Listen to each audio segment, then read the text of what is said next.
জাতীয় দলের ওপেনিংয়ে নেমেই কিন্তু একটা চমক দেখিয়েছিলেন তিনি এবং তার ব্যাট থেকে কিন্তু রানের ফোয়ারা দেখেছি ভারতের মতো দলের বিপক্ষে। তিনি আর কেউ নন, নাঈম শেখ।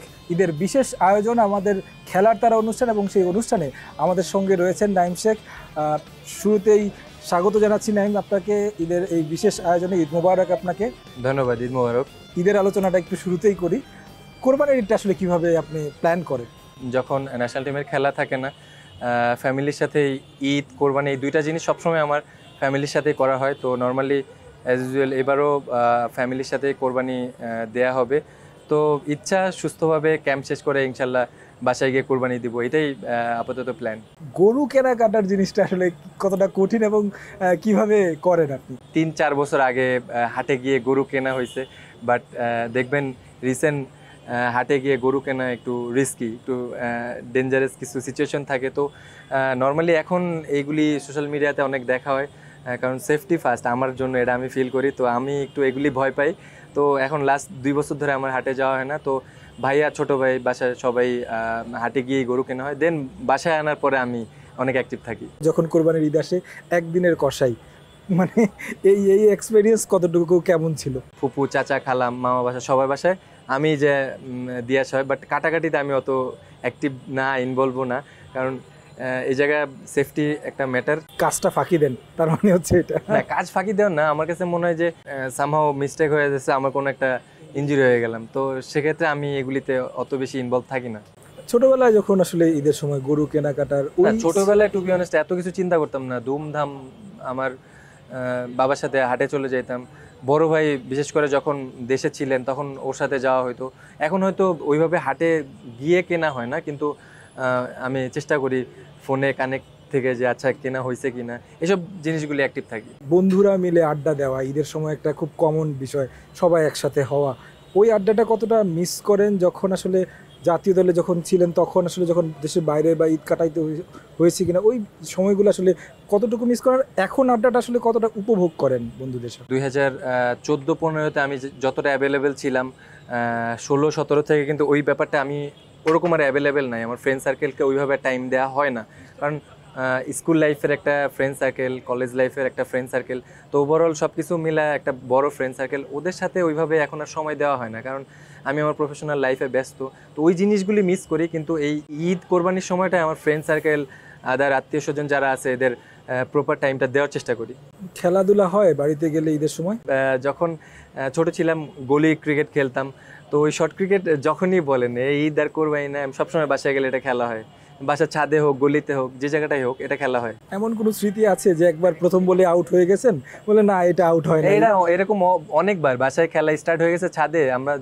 আমরা 3 ভাই 1 বোন, তো আমরা ছাদে খেলি, আমার কাজিন টাজিনরা আসে, খেলা শুরু হইলে এমন হয়েছে যে ফার্স্ট বলে আমি অনেক আউট হয়ে গেছি, আর এটা তো ট্রায়াল বল ছিল।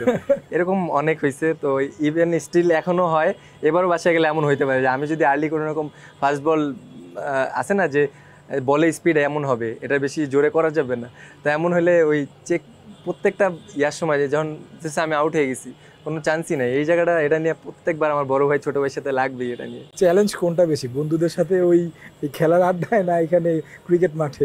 প্রফেশনাল জায়গাটা এনজয় করার চেষ্টা করি, আর ওই জায়গাটা থাকে হচ্ছে ফ্যামিলিকে যত টাইম দিয়ে এনজয় করা যায় ওই জায়গাটা এনজয় করার চেষ্টা করি। এটা প্রফেশনাল লাইফ, এই জায়গাটা সিরিয়াস থাকতে হয়।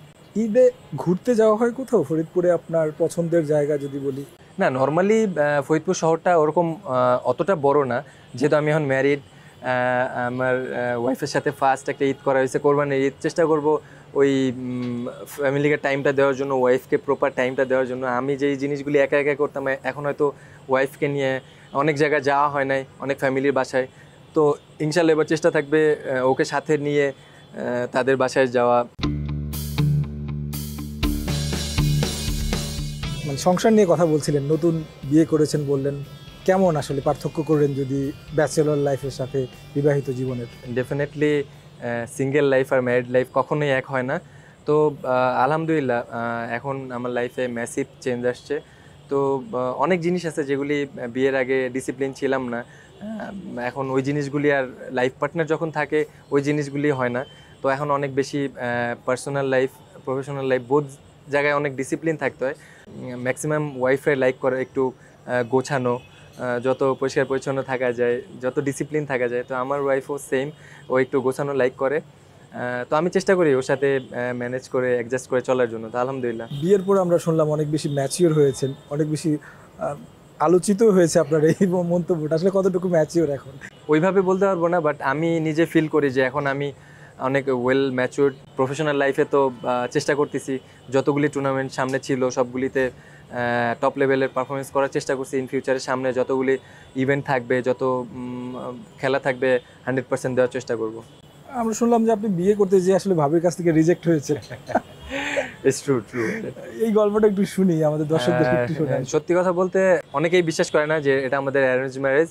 তো সামহাও আমাদের এক রিলেটিভের ভিতরে হচ্ছে এটা আম্মার সাথে কথা বলে এই জিনিসটা অ্যারেঞ্জমেন্ট করা হয়েছে। তো আমি প্রিমিয়ার লিগ খেলতেছিলাম, তো ওই সময় হচ্ছে আমার এই প্রপোজালটা আসে। তো আমি একটা অফ ডেতে আমি এরকম আমার এখন যে ওয়াইফ ওর ফুপি বাসায় গেছিলাম। তো ওখানে ফার্স্ট দেখাতে আসলে ব্যাপারটা মানে আমি অনেক আপসেটিং একটা ইস্যু আছে যে আমি রিজেক্ট হয়েছিলাম ফার্স্ট দেখাতে।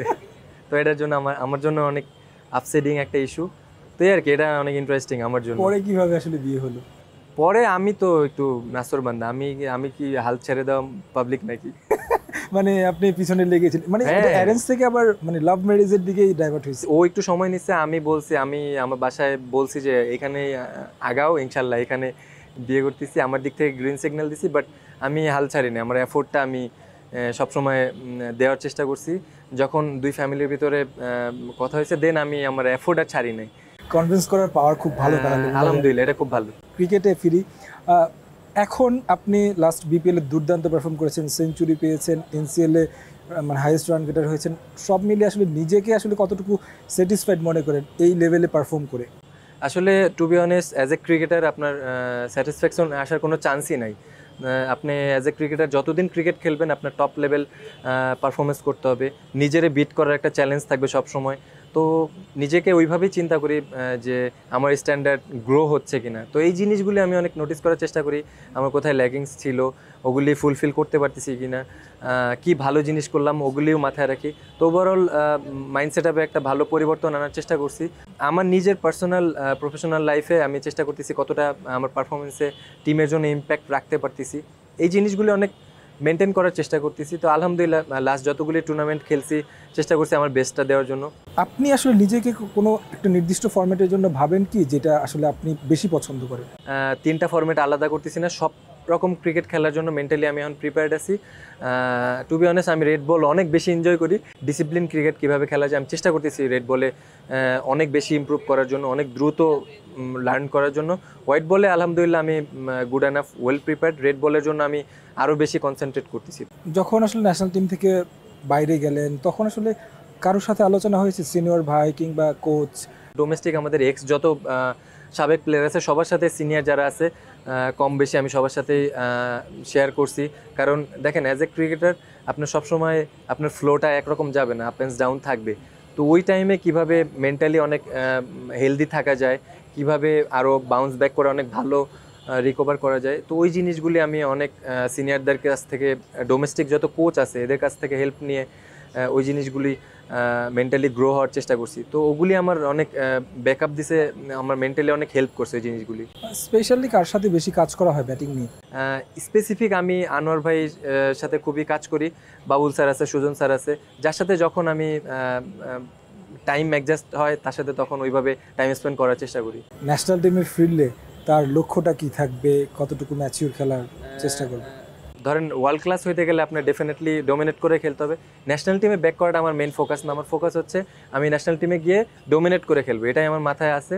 সব মিলিয়ে আসলে মানে নিজের ইমপ্রুভমেন্টটা কতটুকু দেখছেন? সত্যি কথা বলতে 2019-এ যেমন ছিলাম এখন তো আর ওই স্টেজে নেই, এখন ওয়েল ম্যাচিউরড, অনেক ক্রিকেট খেলার এক্সপিরিয়েন্স আছে। তো ওভারঅল সব কিছু দিয়ে আলহামদুলিল্লাহ অনেক ভালো গ্রো করতেছি, ইনশাল্লাহ ইন ফিউচারে আরও অনেক ভালো গ্রো করব। তো এখন পারফরমেন্সের দিকে আমি ওরকম ফোকাস করতেছি না, আমি আমার প্রসেসটা রাইট ওয়েতে আগাচ্ছি কিনা এটার দিকে আমার কনসেন্ট্রেশনটা অনেক বেশি। ঈদের এই সময়টাতে আসলে কিভাবে নিজেকে ফিটনেস বলি বা মানে প্রিপেয়ার রাখেন কিভাবে? ফিটনেস ক্যাম্প, স্কিল ক্যাম্প হচ্ছে 7 দিনের, এটা হবে। এটা হওয়ার পর একটা মেন্টালি একটা ব্রেক দরকার আছে, ওই ঈদের ভিতরে এই ব্রেকটা হয়ে যাবে, একটা ভালো রিফ্রেশিং, দেন আবার শ্রীলঙ্কা সিরিজের জন্য স্টার্ট। তো তো এই টাইমটা আমি চেষ্টা করব ক্রিকেটের বাইরে থেকে যত ফ্যামিলিকে ফ্রেন্ড সার্কেলকে টাইম দিয়ে টাইমটা এনজয় করার জন্য। আপনি বলছিলেন যে এলাকাতে আসলে ঈদ আড্ডাটা হয়, ন্যাশনাল টিম কিংবা ক্যাম্পের কখনো ঈদ করা হয়েছে বা দেশের বাইরে? ম্যাক্সিমাম টাইম আমি আমার ফ্যামিলির সাথে বাসায় করার চেষ্টা করছি, মিলসে টাইমিংটা। আর একটা ঈদ হচ্ছে আমি জিম্বাবুয়েতে করছি, ওটা চেষ্টা করছি টিমের সাথে এনজয় করার জন্য। ওটা কেমন ছিল আসলে? ওইখানে তো আসলে লোকাল ফুডটা পাওয়া যায় না ঈদের সময় যেটা আমরা খাই। না, জিম্বাবুয়েতে অনেক ডিফিকাল্ট, ফুড নিয়ে একটু কষ্ট হয়, ম্যাক্সিমামই বয়েল ফুড থাকে। তো ওভারঅল দেখেন ন্যাশনাল টিমও একটা ফ্যামিলি, আমার আরেকটা ফ্যামিলি আছে, তো দুইটা ফ্যামিলির সাথে হয় সামহাও টাইমিং হয় না। তো আমি আমার যে টিম, আমার যে ফ্যামিলি, আমি ওই ফ্যামিলির সাথে এনজয় করার চেষ্টা করছি। আচ্ছা, একটু শর্ট কোশ্চেন করি যে আসলে আপনার পছন্দের ওপেনার কে বাংলাদেশের? বাংলাদেশে পছন্দের ওপেনার তামিম ভাই। বাংলাদেশের বাইরে কে কাকে পছন্দ করেন ওপেনার হিসেবে? ওপেনার রোহিত শর্মা। যদি সেটা অলরাউন্ডারের কথা বলি বাংলাদেশের? সাকিব আল হাসান। দেশের বাইরে?